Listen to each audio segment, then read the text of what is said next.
Olá, boa noite. Está no ar o programa Questão de Ordem. Um seminário está discutindo o mercado de aplicativos móveis, jogos digitais e que está acontecendo aqui na Assembleia Legislativa.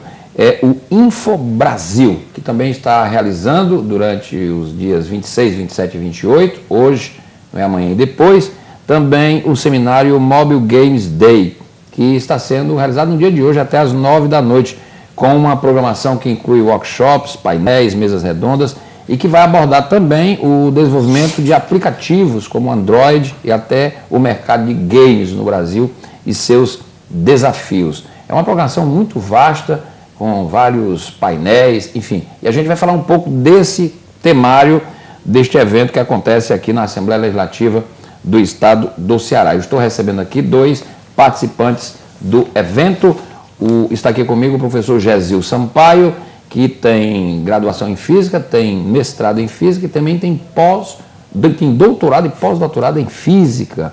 Né? Ele foi graduado pela UFRJ, Universidade Federal do Rio, fez mestrado e doutorado pela USP e é pós-doutor também. Ele é professor adjunto da Universidade Estadual de Santa Cruz, em Ilhéus, Bahia. Coordena o Núcleo de Inovação Tecnológica da Universidade e representante da ICT da Bahia, da Rede de Propriedade Intelectual e Transferência Tecnológica da Bahia. Ele também é diretor técnico de arcabouço legal do Fórum Nacional de Gestores de Inovação e Transferência de Tecnologia.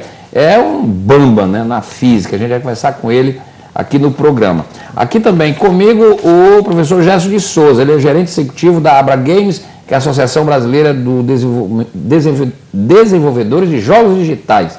Ele é consultor de práticas profissionais em produção de videogames, criador e coordenador de curso técnico de design e produção de games da escola ProArt. Ele está participando exatamente do seminário Mobile Games, que está sendo realizado no dia de hoje aqui na Assembleia, que faz parte da programação da InfoBrasil. A Abra Games é uma entidade criada em 2004 por um grupo de empresas de desenvolvimento. Ela surgiu como entidade sem fins lucrativos e com o objetivo de fortalecer a indústria nacional de desenvolvimento de jogos.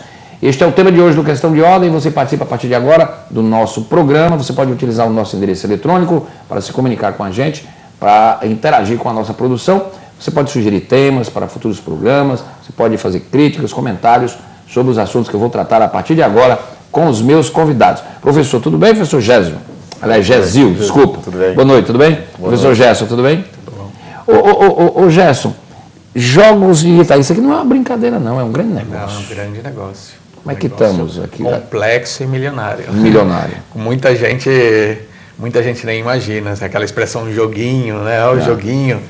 Não é uma brincadeira. Não é uma brincadeira. E para fazer, significa assim, meses de produção e um custo muito alto. Desde o Atari, né, aqueles joguinhos iniciais, aquele do Come Come, aquilo ali é brincadeira de menino hoje em dia. Muitas coisas mudaram. Agora tem um saudosismo, né, aquela nostalgia, é moda, né, as coisas dos anos 80, incluindo esses jogos, né.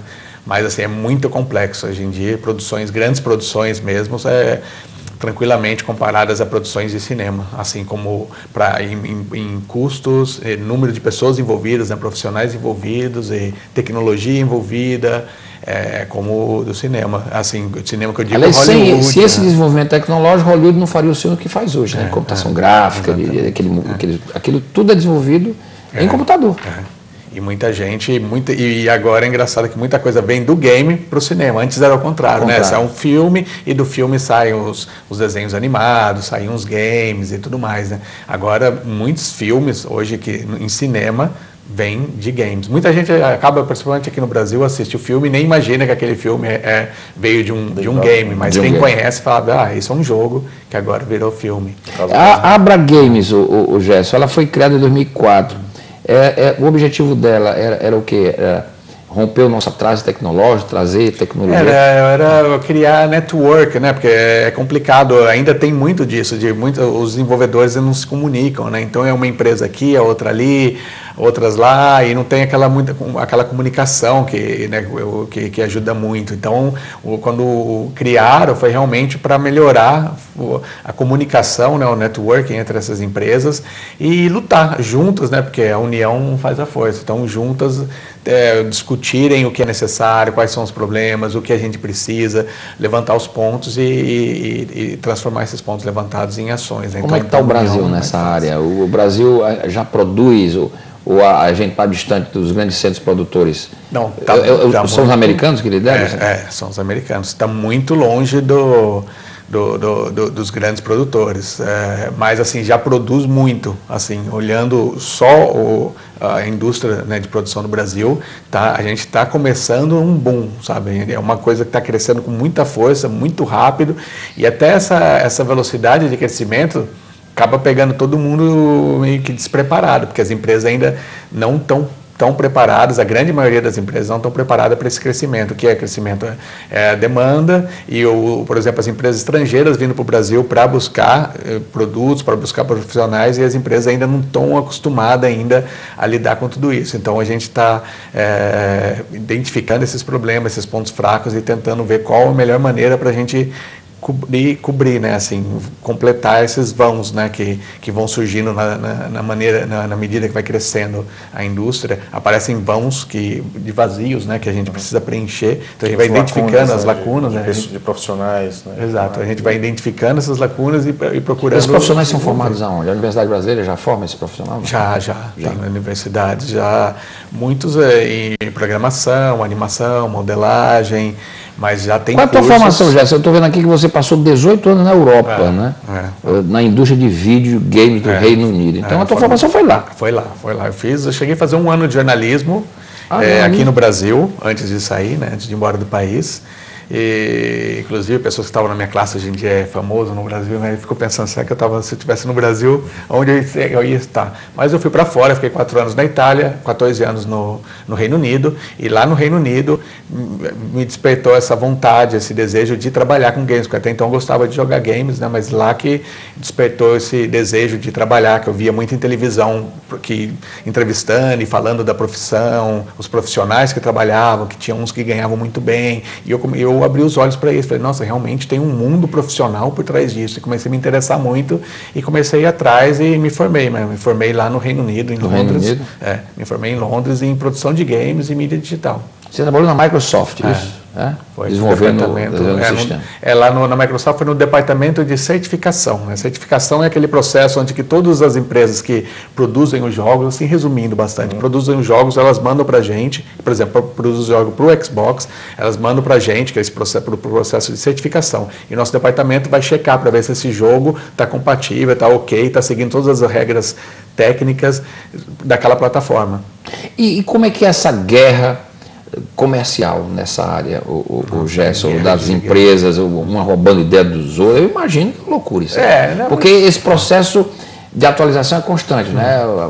A informação, a tecnologia de informação é um negócio. Nossa, tecnologia o último produto lançado hoje, amanhã ele já pode estar superado. Muda muito rápido, principalmente que o projeto e acostumar assim, com essas novas tecnologias vem uma coisa bem antes, né? Demora um tempo. Então, o que está lançando agora, já, por exemplo, já chegou na mão dos desenvolvedores 2, 3 anos atrás, 4 anos atrás, para eles acostumarem, conhecerem bem a nova tecnologia e começar a desenvolver para essa nova tecnologia e essa tecnologia chegar no mercado. Então, está chegando agora, mas é porque já na produção já faz alguns anos que já está... E hoje está tudo acoplado ao celular, não é? Quer dizer, uma nova, o que eu costumo usar a expressão, é a bola da vez, mobile, né? As plataformas móveis, que são os tablets e os smartphones, essas são as bolas da vez, assim, de produção. Primeiro tinha que ir para a televisão, acoplar na televisão, hoje a meninada está toda nos tablets, nos restaurantes, e todo mundo jogando. É o que, inclusive, que eu vou mencionar na minha palestra. É isso que você vai falar? É que é sobre isso, vai passar sobre esse, é um dos pontos que eu vou levantar, que é 1,3 milhões de unidades que chegam no mercado diariamente no mundo.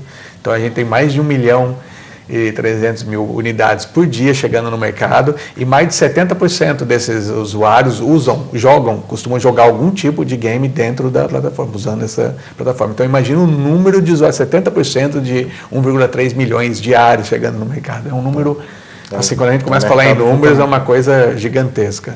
Muito bem. Esse é o Gerson, e aqui também o professor Gésil. E o que tem a física a ver com tudo isso, hein, professor Gésil? Na verdade, físico ele se mete em muita coisa, né? Eu, além de físico, eu coordeno o núcleo de inovação tecnológica da UESC, e participo de uma organização nacional, uma associação também dos gestores dos núcleos de inovação tecnológica, que são aqueles que são responsáveis por tentar facilitar o trânsito das ideias das empresas para as universidades e das universidades para as empresas, né? O processo de transferência de tecnologia que ocorre geralmente quando uma empresa ou um setor empresarial diz, nós temos esse problema e eventualmente na universidade você cria uma solução, né? Ou já havia uma solução lá e ela é aplicada para um ramo diferente. Então quem faz essa mediação e quem protege a propriedade intelectual do que é gerado na universidade é o Núcleo de Inovação Tecnológica. Além disso, a gente faz esse meio de campo também com as empresas do ponto de vista dos problemas que a gente tem para fazer com que o Brasil cresça, inclusive na área de games, mas em outras áreas de indústria também, cresça a sua economia, que a gente rompa e vença o déficit tecnológico que a gente tem no país, que hoje é calculado da ordem de 100 bilhões de dólares por ano. Nossa balança comercial tecnológica, ela é deficitária. Que a gente perde, né? É o que a gente não consegue, não ganha, né? é o que a gente não consegue fazer e tem que trazer de fora. Mercado, né? Não tem nenhum problema, nenhum país faz tudo, né? Não tem nenhum problema você não fazer tudo. O problema é que a gente não consegue compensar com o que a gente faz, o que a gente compra, né? Do ponto de vista dos bens que são... 100 bilhões? Da ordem de 100 bilhões de dólares. Então, uma série de coisas que estão sendo pensadas, uma série de políticas públicas vêm sendo desenvolvidas, principalmente desde 2004, com a criação da Lei de Inovação, que facilitou a conversa entre universidade e empresa, principalmente universidade pública, né? E a criação, por exemplo, de incubadoras de base tecnológica, que são aquelas estruturas que são criadas para nutrir empresas nascentes de projetos na universidade, de alunos, muitos deles, inclusive, trabalhando com games, mas em várias áreas, outras também. Chegou um momento em que a gente diz, só a lei de inovação como está não é o suficiente. A gente vai precisar fazer uma reforma do arcabouço legal do Brasil que facilite a vida do pesquisador, desde quando ele está fazendo ciência básica, aquela ciência que ele não sabe ainda qual vai ser a aplicação. Vai ter alguma. Não existe ciência que não tenha aplicação. Pode ser que o pesquisador não saiba qual é, né? Então, o arcabouço legal que existe no Brasil hoje, ele é muito nocivo à ciência. A burocracia. A burocracia. E, mais ainda, a relação entre o cientista e o empresário, né? E traz consigo uma visão antiquada que a gente tinha de que na universidade você deve formar as pessoas para que elas façam concurso público ou para que elas ganhem emprego, né? A gente não costuma formar nossos jovens para criarem empregos, criarem novas empresas. Então, esse tipo de coisa que está mudando, mas precisa de um melhor aparato legal, porque hoje o aparato e muitas vezes o que está faltando? Aliás, você falou aí da incubadora, né, de fomento incubadora de base tecnológica, incubadora de empresas, né? Eu fiz um programa aqui sobre essa questão da inovação, né? Há um programa aqui da Fiesp, Federação das Indústrias, né? Ceará, né? Articulada com as universidades, para quebrar aquela história da pesquisa de prateleira, né? Aquela pesquisa que a universidade pública muitas vezes faz não só pública, né? Estou falando da pública, porque 90% da produção de pesquisa hoje no Brasil mais pública. Que 90% é na universidade pública. Isso. E muitas vezes a pesquisa, uma pesquisa não tem aplicação prática nenhuma. E às vezes até tem, mas por falta da articulação com o empresário, o Brasil perde competitividade, as empresas perdem competitividade, se perde dinheiro, se desperdiça tempo. E às vezes a solução está lá na universidade. Se desperdiça oportunidade. O Brasil é um país pródigo em desperdício de talentos e desperdício de oportunidades. Muitas das vezes... Veja, o pesquisador, ele não precisa necessariamente ele querer ser empresário, nem ele querer pintar um matemático lá pensando resolver sua equaçãozinha e, né, aí já ficar pensando, vou abrir um negócio com isso aqui. Não precisa. Tem gente que gosta de ciência pela ciência, mas alguma estrutura deve haver que vai aproveitar aquilo que está sendo gerado e oferecer para o mercado, ou mesmo criar condições para que um aluno, ou mesmo um pesquisador desses, resolva se aventurar no mercado e gerar uma startup, né, uma empresa de base tecnológica. Google, Microsoft, outras, nasceram um pouco nessa nesse caldo, nesse ambiente. A realidade americana é totalmente diferente, né? Inclusive da própria universidade americana. Não é só nos Estados Unidos, isso é mais ou menos mundial, porque hoje na área de tecnologia da informação ela é pródiga disso, porque você em geral precisa de uma infraestrutura relativamente pequena para poder já começar a fazer alguma coisa em que se vislumbre um potencial de mercado. Surgiram na garagem. Surgiram na garagem, Então, assim, é uma vertente que é uma oportunidade hoje ainda muito grande de você gerar líderes, gerar empresas fortes, mesmo sem precisar ter uma estrutura enorme. Você pode acabar tendo estruturas bastante grandes, como por exemplo, uma estrutura de jogos de alto nível de realismo, né? Que hoje, inclusive, não é só que interage muito com a indústria do cinema. Hoje o mercado de games é maior do que Hollywood. É maior do que o mercado de games mundial. É maior do que... Só que assim, imagina... Hollywood? É maior do que o mercado mundial de cinema. Né? Olha, Hollywood é um terço do PIB americano, mais ou menos, né?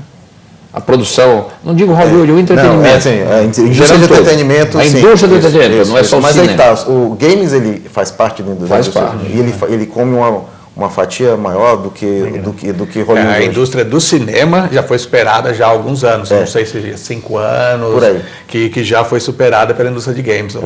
Isso gera muito mais dinheiro, mais receita, mais empregos, né? Empregos com boa qualificação e com bom... Isso depende mais do empreendedorismo ou depende, como você falou aí, da gente também avançar nas políticas públicas? Depende de tudo. Depende de tudo. Então, por exemplo, há alguns anos atrás no Brasil, né, na academia, o que a gente tinha problema, não tinha dinheiro. Não tenho dinheiro para fazer isso, eu não posso comprar equipamento de ponta, eu não posso concorrer com minha contraparte americana, japonesa ou chilena, o que seja, porque ele tem acesso a um equipamento que eu não tenho. Hoje você tem verba, só que você não consegue gastar a verba. É muito comum você conseguir um projeto decente, bom, competitivo mesmo. Em ciência você tem muita colaboração, mas também tem competição. Você tem uma coisa muito boa, você pode fazer, você consegue que esse projeto seja aprovado, consegue ver para esse projeto, e a burocracia é tão arraigada nas nossas estruturas que você não consegue gastar. A gente, na Bahia, por exemplo, a gente teve um projeto lá em rede com várias instituições e empresas, com uma verba relativamente boa, né, para começar, uma rede para desenvolver games, e ficou 3 anos, está 3 anos parado, não consegue gastar um centavo. Então, não é só você despertar... o dinheiro desperdiçado, tempo perdido. Tempo perdido. Aqueles alunos que poderiam estar sendo formados dentro daquela estrutura já não vão ser mais. Você pode pegar um novo, mas você já perdeu muito tempo. E tempo é a coisa mais preciosa que existe. E a gente não tem mais esse tempo todo, né? Porque a gente está atrasado. Né? Antigamente, você desenvolveu uma tecnologia, você demorava 40 anos para ver lá na prateleira. Hoje em dia, você demora 2. Dependendo da área, nem isso. Né? Então, ainda há espaço para você ter coisas saindo com o nível de investimento e infraestrutura que a gente tem. Mas vai chegar uma hora que talvez esse bonde a gente já perca também. Então, a gente não pode se dar o luxo de ficar perdendo os bondes porque você não consegue adquirir um equipamento, contratar uma pessoa com a agilidade que hoje em dia não só a indústria, mas também a própria academia necessita. Eu acho que se levantarem, não acho que até hoje foi feito um estudo complexo sobre a burocracia nacional, o quanto ela é vilã, o quanto ela se amarra o progresso do país. Acho que o resultado vai espantar muita gente. Assim, se tivesse como fazer uma pesquisa detalhada de como segura o comércio, a indústria, o trabalho, o desenvolvimento, a academia, seria uma coisa, acho que os resultados seriam assustadores. Hoje eu estou convencido de que a burocracia prejudica mais o país do que a corrupção. O pessoal presta muita atenção na corrupção como o principal ralo de recursos. Né? Eu acho que a burocracia impede de ganhar o dinheiro que podia compensar. O problema é esse. O problema é que você pode calcular o prejuízo que a corrupção dá diretamente. O da burocracia ele nunca aparece. Porque é aquela coisa que não acontece. É a perspectiva. É a coisa que deixa de acontecer. Você nunca tem como provar que aquela coisa aconteceria. Né? Mas o que a gente consegue perceber, se você for olhar, né, na academia, a gente tem muito isso. Né? Muitas e muitas oportunidades de fazer coisas interessantes foram perdidas porque alguém estava ali achando que todo mundo é ladrão e por isso não deixou as pessoas fazerem. Né? Lá fora, você assina um papel e diz: eu me comprometo a agir dentro da lei. Aqui não, aqui você tem que provar que está na lei antes de fazer as coisas. Né? Bom, eu estou aqui com o professor Gésil Sampaio e com o Gerson de Souza, que é o gerente executivo da Abra Games. Eles estão participando desse evento maravilhoso que é o Info Brasil, acontecendo aqui na Assembleia, Congresso Tecnológico, Mobile Games Day, gestão de projetos, empreendimento, inovação e tecnologia, gestão da segurança da informação, uma série de eventos que vão acontecer até o próximo dia 28 aqui no anexo da Assembleia. Eu vou pedir um intervalo, a gente volta já.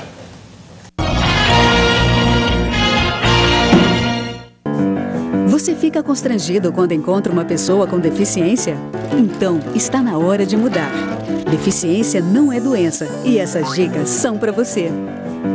Ao caminhar com uma pessoa que tem deficiência física, procure acompanhar o passo dela. Mantenha muletas ou bengalas sempre próximas. Se presenciar um tombo, ofereça ajuda, mas antes pergunte como fazer. E ao planejar um passeio, verifique antes se existem barreiras que possam impedir a passagem do cadeirante, como escadas e banheiros não adaptados. Se o local não estiver preparado para receber um deficiente, recomende ao proprietário que faça as adaptações. Cidadania é saber conviver com as diferenças.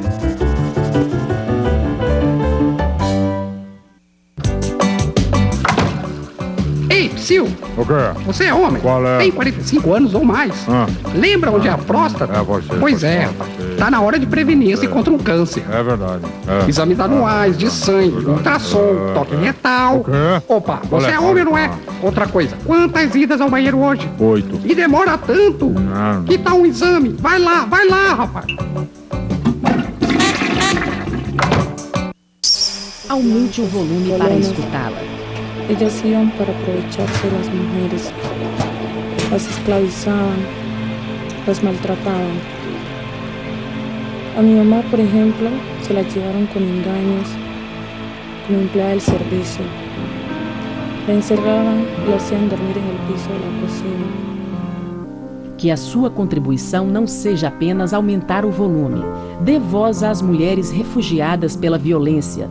Amplie suas vozes. Reaja. Junte-se a nós em amplifiquesuasvozes.com.br. Alto Comissariado das Nações Unidas para Refugiados, Acnur.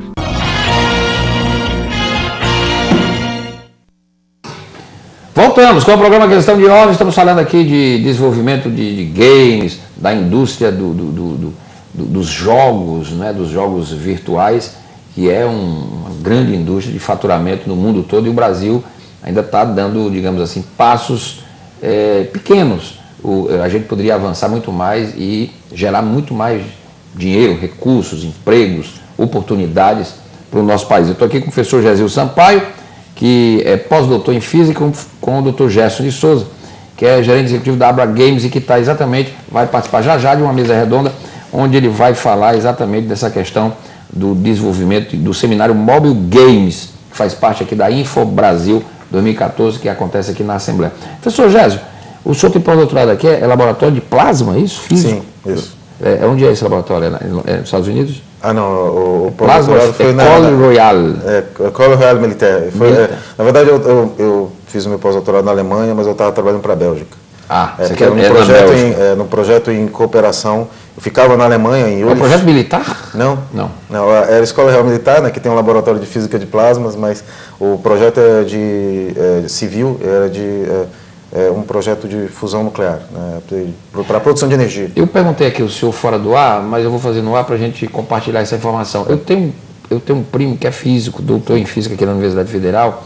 Parabéns. E é maravilhoso o Erivan. E ele é um gênio, um crânio. E na física, geralmente, o curso de física aqui da UFC é um dos melhores cursos de física do país. Sempre aparece no MEC, é um dos cursos que se destacam aqui. Mas o curso de física geralmente termina um pouco, 5, 4 alunos. Entra um pouco, termina Entra um pouco e termina menos ainda. Por que professor? Eu estava lendo uma reportagem, assisti uma reportagem na Discovery, e eles mostrando o salto tecnológico, por exemplo, da Coreia, daqueles países. Eles investiram pesadamente na matemática, sim, exato, na física. E deram um salto. A computação, nessas áreas de ciências em 20 naturais, na Finlândia deu um salto tecnológico em 20 anos. Sim. Isso é nada. Por que a gente não consegue fazer isso? Tem uma série de coisas, né? A educação no Brasil nunca foi exatamente uma prioridade tão presente na vida das pessoas. Né? Até uma piada, um amigo meu coreano que fala, né? Lá o rapaz que sabe matemática é aquele que as meninas querem namorar, né? Aqui não é exatamente assim, né? Que é o rapaz que joga futebol. Que é o CDF. Nada né? contra, matemática é o CDF. É um cara estranho, né? Então, assim, não é que a gente, por arranjar mais namorados para os rapazes, que vai fazer com que a ciência no Brasil avance, não é por aí, mas isso dá uma ideia, né? Os valores, né? O que é importante, o que é chique, né? O que é visto como algo de futuro. Na Coreia, eles investiem pesado no desenvolvimento das ciências que tem mais aplicação tecnológica. Né? Inclusive o evento mundial de matemática foi lá, até um brasileiro ganhou. O brasileiro ganhou o Nobel. É medalha Fields. É medalha Fields que o pessoal associa como se fosse. A imprensa faz uma associação como se fosse o Nobel da matemática. Não é exatamente isso. Mas é uma das principais premiações. E um brasileiro brilhando lá. E o congresso é lá. Primeira vez. É a primeira vez. Primeira vez que um brasileiro. E o próximo congresso desse vai ser daqui a 4 anos no Brasil, vai ser no Rio de Janeiro. No Rio de Janeiro. Fruto de um projeto bastante interessante feito pelo pessoal do Instituto Matemática Pura e Aplicada, lá no Rio de Janeiro, que desenvolve. Inclusive foi um dos idealizadores da Olimpíada Brasileira de Matemática. Que é um evento que... Eu sei que o Brasil ainda tá lutando contra o analfabetismo, né? O que é um absurdo. Nós estamos no século XXI e ainda temos 18% da população, por exemplo, no Nordeste analfabeta. Isso é uma coisa absolutamente estapafúrdia. Isso causa um prejuízo gravíssimo, né? Porque isso gera problemas sociais, gera tudo. Como é que a gente reverteria isso? Por exemplo, por que o ensino da física e da matemática assusta tanto? Olha, eu posso dizer do ponto de vista do ensino da física. Existe uma cultura toda de falar já, que as pessoas propagam que é ruim, que é feio, que é assustador. Né? Agora, no caso da física, por exemplo, ajudaria muito se as crianças tivessem nas escolas a experiência sendo feita. Antes de ir para o quadro, de preferência antes de ir para o quadro. A gente faz muita continha, que é legal, né? A conta é legal, né? Eu gosto de fazer conta, mas é muito mais legal quando você... Eu adorava mecânica. Quando você faz um mas se a gente tivesse visto a experiência de mecânica, da velocidade com aquela coisa... Isso. Eu gostei muito da física mecânica. E a química, por exemplo, nunca me chamou a atenção, porque era só aquelas ligações que não fazia sentido nenhum. Quando você não pega, quando você não vê, você não experimenta, você não toma gosto pela coisa. É o que eles fizeram lá, né? É o que se faz lá. Não só lá. Nos Estados Unidos também sempre, assim, quer dizer, sempre foi assim, há muito tempo que é assim. Os países que realmente avançam na educação, na área de ciências especificamente, eles trabalham muito fortemente em cima da experiência. O aluno tocar, ver a coisa acontecer, acreditar que aquilo acontece e querer saber como é que aquilo acontece. Aí você vai para o quadro, põe as fórmulas e a pessoa vai querer fazer a conta e vai aprender a matemática necessária para poder fazer aquela conta. Pode ser que ele não vire um físico, não vire um químico, não vire um engenheiro, mas ele vai ser um economista, um advogado, um outro, sabendo um pouquinho mais dessas coisas. Todo mundo cresce junto. Tá? Isso a ciência é um aprendizado para a vida, não é só para quem vai ser cientista. E é muito bom para toda a sociedade quando ela tem uma proximidade com a ciência um pouco maior e não tão dolorosa. Né? É verdade. Aliás, o professor Ariosto Holanda, que é deputado federal, que toca muito nesse assunto, ele inclusive criou os centros vocacionais, os CVTs, que se espalharam pelo Brasil. Ele diz, num livro que ele lançou recentemente, que o Brasil investe pesadamente no ensino da matemática e da física, nós não vamos romper o atraso tecnológico. Não adianta. Exatamente.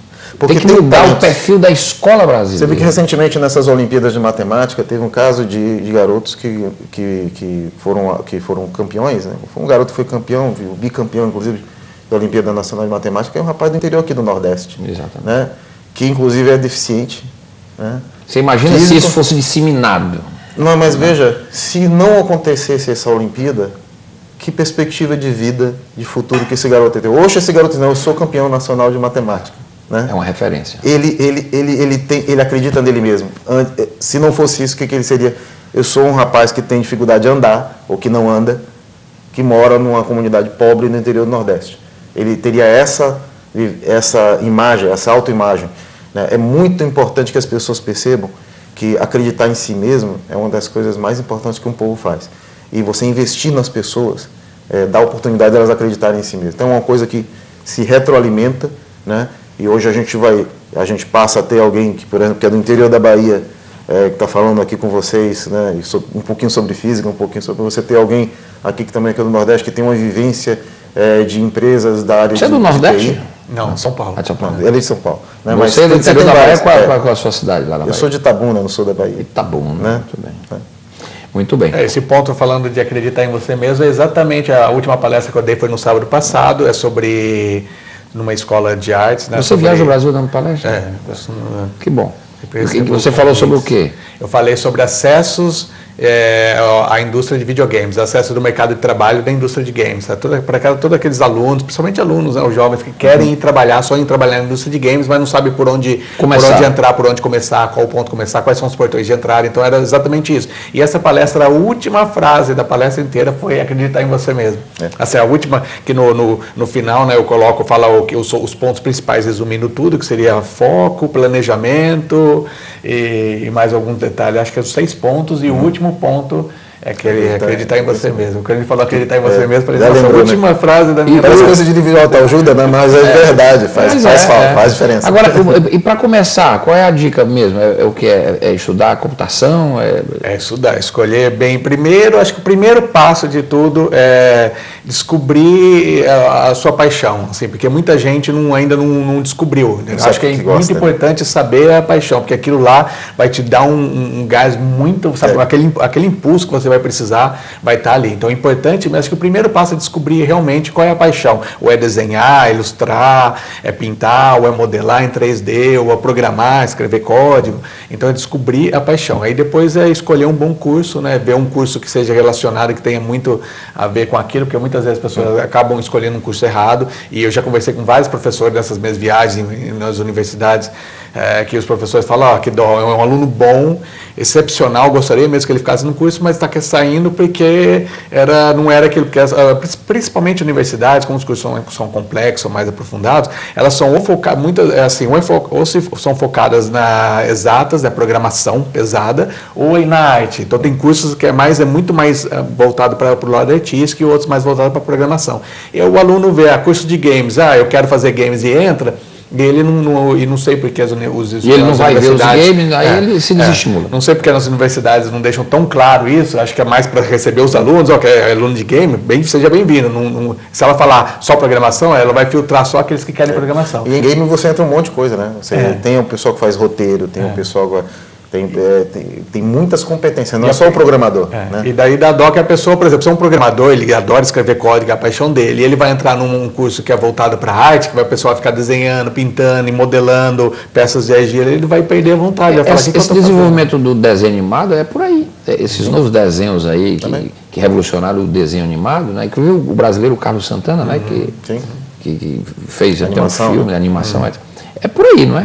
Na escola lá que você fez lá no Reino Unido, você fez uma escola de games, é voltada para produzir o game, é isso? Foi aí que você disse, é isso mesmo que é com isso que eu vou. Mas eu já estava... Você já tinha? Na época eu gostava de games, mas eu não sabia, eu queria, quando eu enfiei na cabeça que queria começar a trabalhar com games, falei, bom, então eu não tinha ideia o que era feito, quais eram as ferramentas usadas, sabia que era alguma coisa com computador, uma programação, aí eu fiz uma pesquisa na época, né, na internet, para ver o que usava na época, aí veio à tona C++, Maya, que é um programa de modelagem em 3D, Studio 3D Max, então eu identifiquei algumas ferramentas que eram usadas. Aí eu falei, então eu vou fazer uma por uma. E comecei a ir atrás de curso. Então eu fiz C++, fiz isso lá em curso Londres. de Maya, tudo em Londres. Fiz um curso de Maya, um curso de 3D Max, um curso de Game Design, até que eu fiz o curso principal, universitário, que é o curso de produções de games e mídia digital. Mas daí eu já estava trabalhando com games até então. Quando eu decidi fazer esse curso, eu já estava na indústria. E você já ainda está fazendo isso? Os cursos? Fazendo games? Não, estou mais de 10 anos já. Agora eu não não faço games diretamente, né? Mas eu ajudo, eu gerencio a associação e eu faço network, estou sempre conversando com as empresas, ofereço consultoria para as empresas. Isso. Como é que está a empresa no Brasil? Nós temos grandes empresas. Onde é que se produz? Em São Paulo? É a meca do game? São Paulo, o grande foco é em São Paulo, mas a gente tem no sul outros focos importantes também, que é sul, o sudeste, porque no Rio de Janeiro também tem umas empresas, o Rio de Janeiro está crescendo bastante. No centro, né, Brasília tem algumas empresas e o Nordeste, né, em Recife tem umas Recife, o Porto Digital de Recife, né, o pessoal está trabalhando bastante agora com... E games faz parte daquele pacote que o pessoal chama de economia criativa. Isso. Um dos grandes polos. É verdade. Mas as empresas brasileiras têm em média de, assim, bem no geral, uma foto, um quadro das empresas de 2, 3 anos de vida, que é curtíssimo, porque elas começam e 2, 3 anos fecham as portas, então é uma vida muito curta. No Brasil tem esse problema, as empresas morrem muito cedo. Morrem muito cedo, muito rápido. Então muitas empresas estão abrindo as portas cada vez com mais frequência, porque a tecnologia vai ajudando e as pessoas vão tendo um poder aquisitivo maior, mais pessoas saem da universidade, então o número de empresas abrindo vai aumentando aos poucos, só que também aumenta automaticamente com esse ciclo de 2, 3 anos de vida, o número de empresas fechando. Mas o importante não é tanto que as pessoas, buscar que as pessoas acertem logo de primeira, que é muito normal, inclusive, lá no Vale do Silício, em outros lugares aí da moda, que o pessoal abra uma empresa, pede falência, abre de novo, abre 3, 4, 5 vezes, aí naquela 5ª vez que ele abriu uma empresa, aquilo ali vai dar certo. Você tem que tentar sempre. É importante que você saiba, que você aprenda com aquela primeira falha. E estúdios de games, os mais veteranos no Brasil, os mais velhos, estão de 12 a 15 anos. Então, o estúdio de produção de games superou os 12 anos, já pode comemorar o aniversário que é sempre. Então, as empresas, as mais antigas do Brasil, estão nesse ponto de 12 a 15 anos. E nós já estamos entrando no mercado americano com games made in Brasil? Tem. Mas pelos tablets, né, e celulares, essa nova plataforma, que essa plataforma é uma plataforma total, é um novo horizonte para os produtores nacionais, né, que até então eram muitas e muitas barreiras e essas plataformas estão oferecendo praticamente um horizonte novo para os desenvolvedores. É uma nova janela de entrada. Agora, professor Gesil, o senhor é diretor técnico do Arcabouço Legal do Fórum Nacional de Gestão. O que é isso? De gestor de inovação, transferência e tecnologia. Isso tem alguma coisa a ver com o governo? O que é que o Ministério da Ciência e Tecnologia faz para destravar esse processo todo? Porque eu entendo que a política nacional sairia do Ministério da Ciência e Tecnologia. Então, vamos por partes, né? Primeira pergunta, o que é o Fortec, né? Esse, o Fortec é o Fórum Nacional de Gestores de Inovação e Transferência de Tecnologia. São aquelas estruturas nas universidades, né? Nas chamadas ICTs, né? Que não são só universidades, institutos, também, as instituições de ciência e tecnologia que cuidam dessa intermediação entre mercado e academia.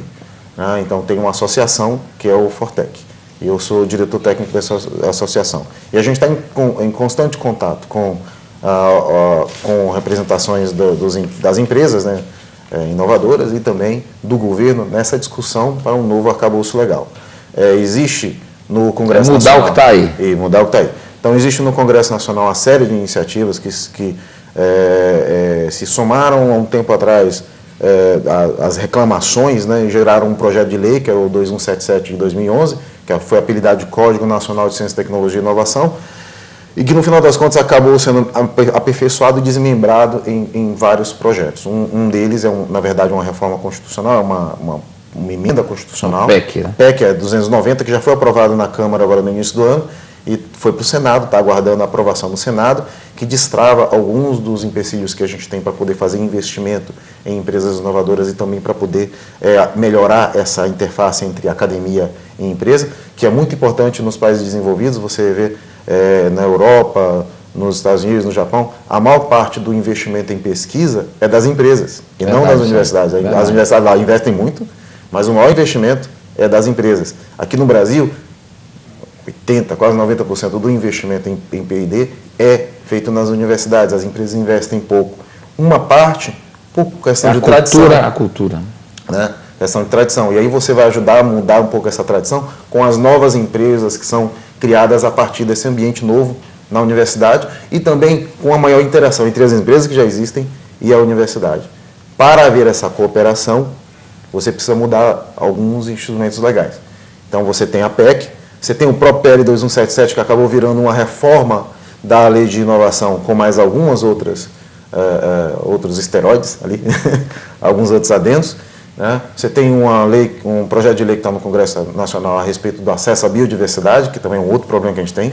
Né? Você tem uma reforma, uma lei que disciplinou de forma um pouco mais racional a relação da universidade com suas fundações de apoio. Então tem uma série de instrumentos. Quer dizer, hoje a bola da vez é a PEC e o PL 2177. Esses dois isso a gente precisa passando melhora, dá um impulso. Esses dois passando, e espero que esse ano ainda passe, agora tem que esperar terminar a eleição, né? Não vota mais nada, a PEC só falta aprovar no Senado, né? Na Câmara ela já passou. E passando a PEC, você possibilita algumas das coisas que estão, inclusive, no PL 2177, que a gente vai ter. O governo está apostando nisso? Sim, isso é uma concertação toda que foi liderada principalmente pelo deputado Cibar Machado, né, que é o relator dessa matéria, né, mas que envolve uma grande aliança com parlamentares da oposição também. Sim. É uma causa, não tem partido. É uma causa, isso. Tanto que a aprovação da PEC na Câmara foi por unanimidade. E o governo tem trabalhado também bastante nisso, então é uma coisa que está sendo discutida com a ANPE, que é a Associação Nacional das Empresas, de Pesquisa das Empresas Inovadoras, várias entidades de ciência e tecnologia, a SBPC, várias entidades setoriais e também vários ministérios. É um trabalho muito grande, muito pesado e que, se Deus quiser, a gente consegue até o final do ano fazer andar nos seus instrumentos principais, que são a PEC e o PL 2177. Vamos torcer por isso. Bom, eu queria agradecer a presença dos dois. Vocês só ficam hoje aqui, né? Porque a programação vai até dia 28, mas eu conversei aqui com o professor Gésio Sampaio, não é? E com o Gerson, que é o gerente lá da Abra Games. Eles estão participando, vão participar ainda, inclusive agora, de um painel que vai acontecer agora, exatamente agora, para os participantes do InfoBrasil, que está completando 20 anos, né? Uma programação realmente fantástica. Vocês estão maravilhosa. Parabéns. Muito bom, obrigado por terem vindo. Obrigado. Foi muito bom tê-los hoje aqui no programa. O Questão de Ordem fica por aqui. A gente volta amanhã, até lá.